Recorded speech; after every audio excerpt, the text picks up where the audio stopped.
मेरा जो भाषण यहाँ दिया जाना था वो छपे हुए रूप में उपलब्ध है। आपको दिलचस्पी होगी तो आप उसे पढ़ सकते हैं।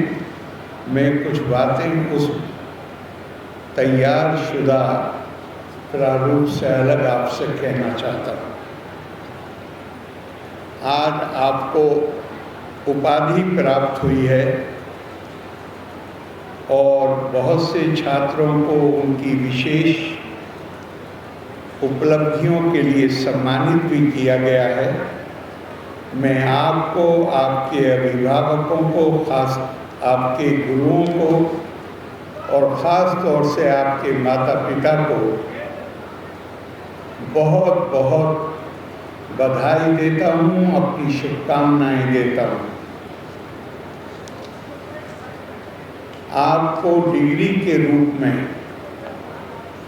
जैसे पक्षी के बच्चे होते हैं और वो उस समय तक घोंसले में रहते हैं जब तक उनके पंख पूरी तरह विकसित नहीं हो जाते, और पंख विकसित हो जाने के बाद खुला आसमान है।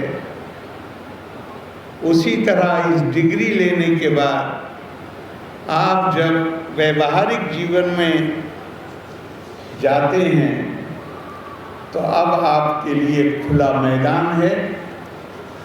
आप खूब सफल हों, आपकी उपलब्धियां हों, आप अपने लिए, परिवार के लिए, समाज के लिए, देश के लिए हितकारी और कल्याणकारी भूमिका अदा करें, ऐसी मैं आपको शुभकामनाएं देता हूँ।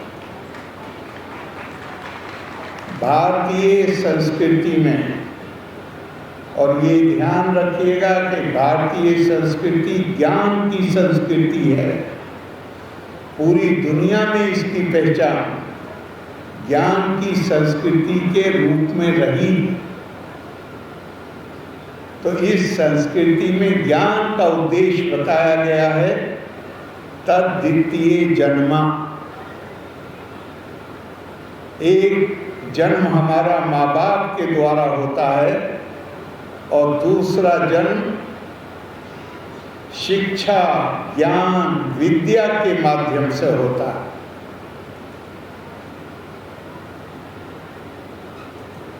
छोटे बच्चे के रूप में हमारी संवेदनशीलता, हमारी करुणा, उसका दायरा सीमित होता है। लेकिन ज्ञान अर्जन के बाद हमें ये पता चलता है कि केवल जिन्होंने हमें जन्म दिया है, हमारे परिवार,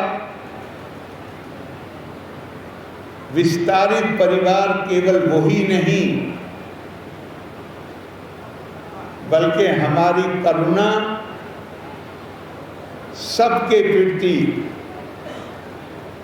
मानवता के प्रति, जीव मात्र के प्रति विस्तारित होनी चाहिए। संस्कृति आत्मा से परिभाषित है, न केवल।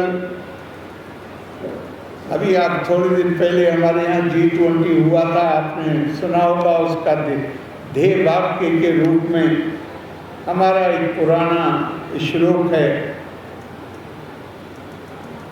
उसके 2 या 3 शब्दों का प्रयोग किया गया था, जिसमें कहा गया है, अयम निज परो वेति गणना लघु चेता साम उदार चरिता नाम तू वसुदेव कुटुंबकम। ये हमारी संस्कृति की बुनियादी शिक्षा अगर कोई है तो वो ये है कि आपको सबके प्रति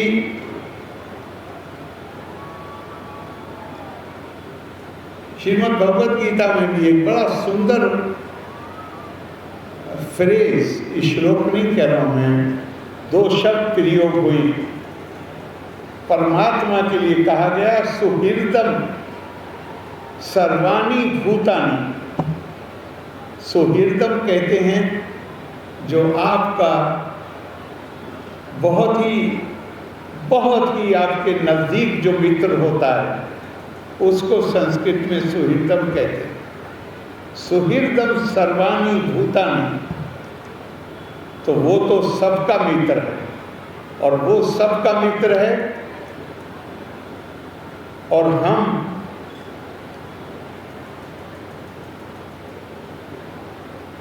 उसकी रचना है, तो हमें सबके प्रति ही अपने दिल में आदर का भाव, सम्मान का भाव,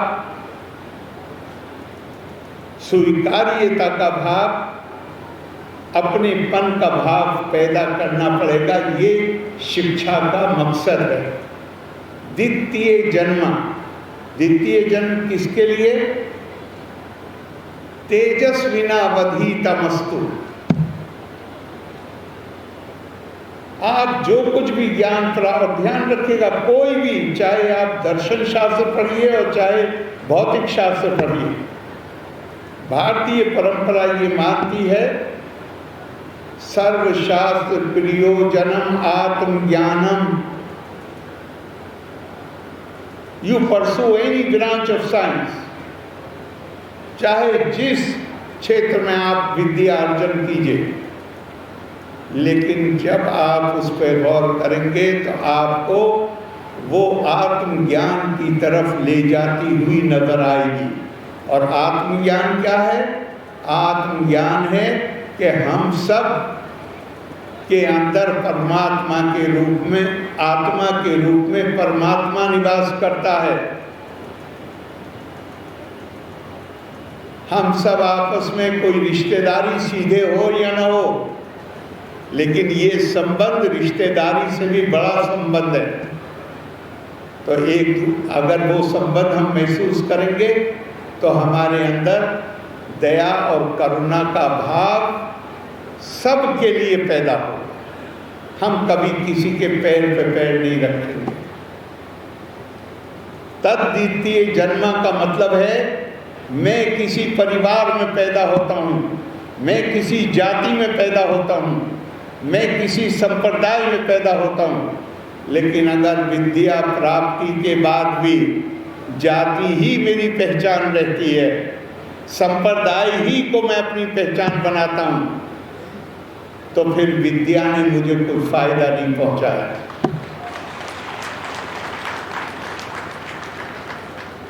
एक मानुषी जाति, सारे इंसानों की जाति एक है। ये कहाँ से पता चलता है? जब हम ज्ञान प्राप्त करते हैं तो फिर ये आता है।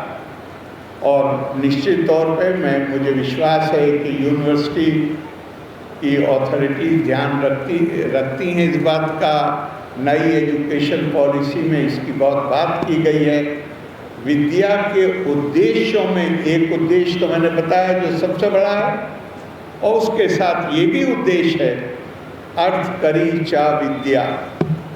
विद्या प्राप्ति के बाद आपके अंदर ये क्षमता आनी चाहिए कि आप केवल नौकरी नहीं बल्कि कोई भी सम्मानजनक तरीके से अपनी जीविका का भी व्यवस्था कर सकें और दूसरों को भी उस व्यवस्था के करने में मदद कर सकें। आज आप डिग्री प्राप्त करने के बाद, हमारे यहाँ 4 आश्रम कहे गए हैं। एक ब्रह्मचर्य आश्रम है जिसमें आप, जब ब्रह्मचर्य अकेले सेलिबेसी को नहीं कहते, ब्रह्मचर्य उस समय को कहते हैं जिसमें आप विद्यालय में रहकर, छात्र बनकर, विद्यार्थी बनकर आप ज्ञान अर्जन का काम करते हैं।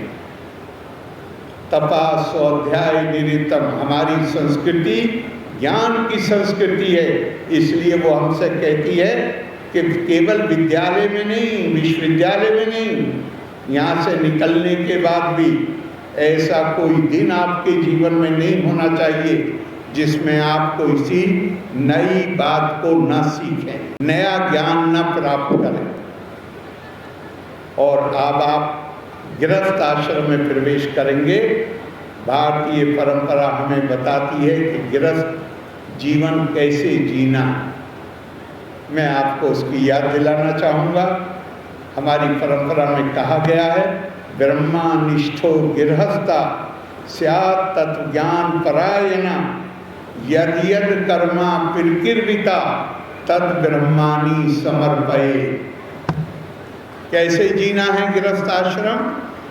पूरी निष्ठा होनी चाहिए उस परमात्म तत्व में, और जो कुछ भी आप करते हैं ये मान, जो भी दायित्व आप स्वीकार करते हैं, जो भी आप जीविका का तरीका अपनाते हैं, उसमें काम करते समय हर काम आपको इस तरह करना है जैसे आप अपने आराध्य देव के प्रति कोई कुछ अर्पण कर रहे हैं।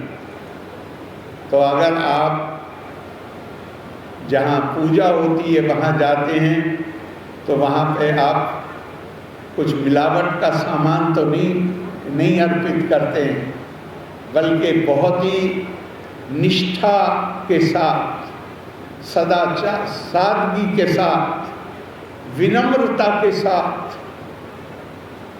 वहाँ जाके हम शीश झुकाते हैं। तो हमारी परंपरा हमसे ये अपेक्षा करती है कि जिनकी सेवा की जिम्मेदारी हमारे ऊपर हम स्वीकार करते हैं वो भी हमारे आराध्य हैं। उनके कोई भी काम जो हमें करने हैं वो उसी भाव से करने हैं जैसे कि ये एक हम कोई चीज़ अर्पित कर रहे हैं। मुझे पूरा विश्वास यद यद कर्मा प्रकीर्विता तद ब्रह्माणि समर्पये, वो भाव होगा तो फिर कभी हम अगर सरकारी अधिकारी हैं तो हमसे दुराचार की संभावना खत्म हो जाएगी। हम अगर व्यापारी हैं गृहस्थ आश्रम में तो भी हमसे इसकी अपेक्षा कोई नहीं करेगा कि हम गलत तरीकों से फ़ायदा कमाने की कोशिश करें। हमारे अंदर सेवा का काम है, हमने लिया है अपने ऊपर, तो फिर हम उसमें आलस नहीं दिखाएंगे, चाहे जो भी काम हम उसको करेंगे। तो ये हमारे यहाँ ये परंपरा है। आज आप गृहस्थ, आप में से बहुत से लोग उच्च शिक्षा में जाएंगे, लेकिन बहुत से लोग गृहस्थ आश्रम में प्रवेश करेंगे आज के बाद। मैं आप सबको अपनी शुभकामनाएं देता हूँ। आज के दिन एक और बात मैं कहना चाहता हूँ। देश इस वक्त, मुझे नहीं पता हमें कितना अंदाज़ा है, लेकिन भारत, अभी आपने परसों देखा है कश्मीर में पहलगाम में 28 लोगों ने, मासूम निहत्थे लोगों की, जो टूरिस्ट थे, जिनकी नई उसमें कई ऐसे थे जो नई शादी हुई थी और वहाँ पे कुछ समय बिताने के लिए गए थे, उनकी नृशंस हत्या की गई। अब ये इतने ज़्यादा लोग मरे हैं, इसलिए हमारी सबकी संवेदनाएं जागृत हो गई।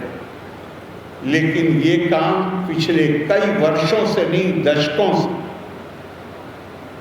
जिन लोगों की समझ में ये बात आ गई 71 के बाद, 1971 के बाद, कि भारत को पारंपरिक फौजी तरीके से तोड़ा नहीं जा सकता, कमज़ोर नहीं किया जा सकता, उन्होंने कहा कि अब गैर पारंपरिक तरीके से हम भारत पर हमले करेंगे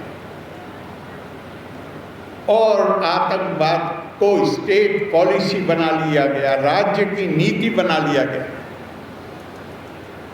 ताकि हम भारत को कमज़ोर कर सकें। ये बहुत नाजुक वक्त है और मैं मानता हूँ कि ये जो कुछ भी घटनाक्रम हुआ है, कल माननीय प्रधानमंत्री जी ने बिहार में ही इसकी घोषणा की कि जिन्होंने मानवता के खिलाफ ये जघन्य अपराध किया है उन्हें बख्शा नहीं जाएगा।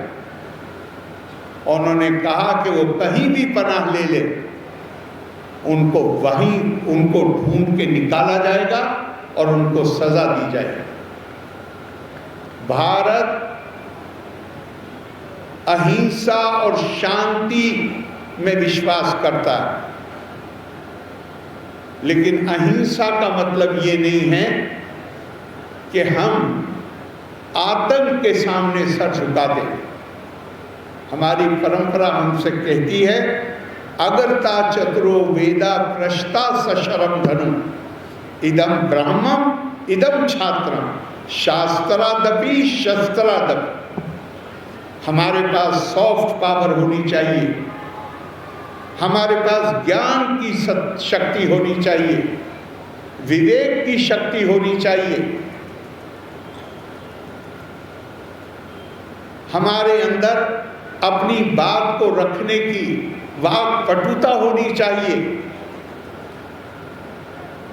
और हमें समस्याओं का समाधान सॉफ्ट पावर, ज्ञान के जरिए, संवाद के जरिए करना चाहिए। लेकिन अगर अतिवाद में यह विश्वास करने वाले, आतंक को राज्य की नीति बनाने वाले,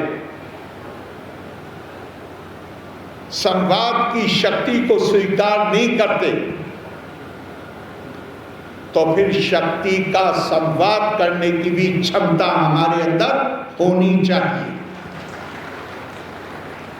शक्ति भी हमारे पास होनी चाहिए, प्रश्ता सशरम धनु, जिससे हम अपनी रक्षा कर सकें।